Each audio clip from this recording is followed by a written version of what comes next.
এই সিজনে রিয়াল মাদ্রিদের যে খেলোয়াড়টিকে নিয়ে আমি অনেক বেশি এক্সাইটেড সেটা হলো আর্দা গুলার। অনেক দিন ধরেই রদ্রিগো অফ ফর্মে, গত সিজন থেকে তার যে অফ ফর্ম শুরু হয়েছিল সেটা যেন একদম কাটতেই চাচ্ছে না। তো এই ক্ষেত্রে জাবি আলোনসো যদি আর্দাকে ট্রাই করতে থাকেন রাইট উইংয়ে, তাহলে হি ক্যান অফার আজ মেনি থিং। অ্যান্ড তার যে এবিলিটি, তার যে পটেনশিয়ালিটি আমরা দেখেছি কার্লোর আন্ডারও গত সিজনে মাঝে মধ্যে দেখা গিয়েছে, তাহলে সে ডেফিনেটলি আমাদেরকে মুগ্ধ করতে যাচ্ছে। কার্লোর আন্ডারে যেটা হতো যে কার্লো সবসময় তার ওল্ড গার্ডদের উপর ভরসা করত, যার জন্য আর্দা বেশ কয়েকবার তার এবিলিটির প্রমাণ দেওয়ার পরেও তার স্থান হয়েছিল বেঞ্চে। কিন্তু জাবি ওই টাইপের কোচ না। জাবি আলোনসো তরুণদেরকে সুযোগ দিয়ে থাকেন, কেউ যদি ভালো করে তাহলে তাকে যেভাবে খেলিয়ে যান, তেমনিভাবে কেউ যদি খারাপ করে তাহলে তাকে উঠিয়ে নিতে জাবি দুইবার ভাবেন না, তাকে রিপ্লেস করতেও জাবির খুব একটা আপত্তি থাকে না। তো এই ক্ষেত্রে রদ্রিগো যদি একান্তই ফর্মে ফিরতে না পারেন তাহলে জাবি হয়তো আরও কিছু ম্যাচে তাকে ট্রাই করবেন, তারপরেও যদি কাজ না হয় তাহলে Arda is going to get his time at last at Real Madrid. আর আর্দা গুলারের কোয়ালিটি নিয়ে সন্দেহের কোনো অবকাশ নাই।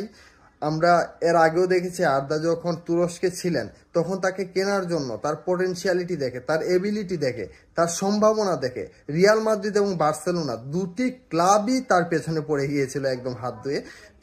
আর্দা যেহেতু রিয়াল মাদ্রিদ ফ্যান এবং ওজিলেরও একজন বিগ ফ্যান, শেষ পর্যন্ত আর্দা গুলার রিয়াল মাদ্রিদে যোগ দেন। কিন্তু তার যে প্রপার প্লেয়িং টাইমটা পাওয়ার কথা সেটা তিনি এতদিন ধরে পাচ্ছিলেন না। তবে অবশেষে আমার মনে হচ্ছে জাবির আন্ডারে তিনি তার সেই প্রপার প্লেয়িং টাইমটা পেতে যাচ্ছেন। রাইট উইংয়ের বাইরেও আর্দা কিন্তু সেন্ট্রাল মিড হিসেবে দারুণ একজন ফুটবলার।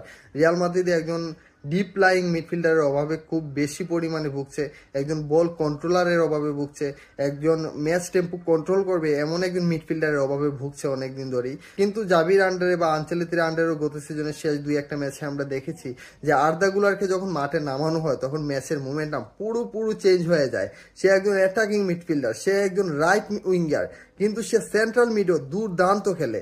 সে বল পায়ে ধরে রাখতে পারে, সে প্রেস অ্যাবজর্ব করতে পারে, সে গেম টেম্পো কন্ট্রোল করতে পারে, তার সব কিছুই আছে, সকল গুণাবলী আছে একজন সেন্ট্রাল মিডফিল্ডার হওয়ার জন্য। তাই এই সিজনে জাবির আন্ডারে আর্দা গুলার সেন্ট্রাল মিডের সুযোগ পান অথবা রাইট উইংয়ের সুযোগ পান, যেখানেই সুযোগ পান না কেন আর্দা is going two smash this season.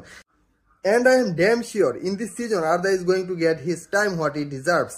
So সে যদি তার সুযোগটা পায় definitely he will success, he will offer us many thing. Say Real মাদ্রিদের কোয়ালিটি ম্যাচ করা একটা খেলোয়াড়, তার যে এবিলিটি, তার যে সম্ভাবনা, তার যে প্রতিভা, সব কিছু রিয়াল মাদ্রিদের সঙ্গে একদম খাপে খাপ মিলে যায়। সো আর্দা গুলার এই সিজনে যেহেতু জাবির আন্ডারে সুযোগ পাবে বলেই ধরে নেওয়া যাচ্ছে, আর্দার সিজন হতে যাচ্ছে এটা ডেফিনেটলি। আর বার্সার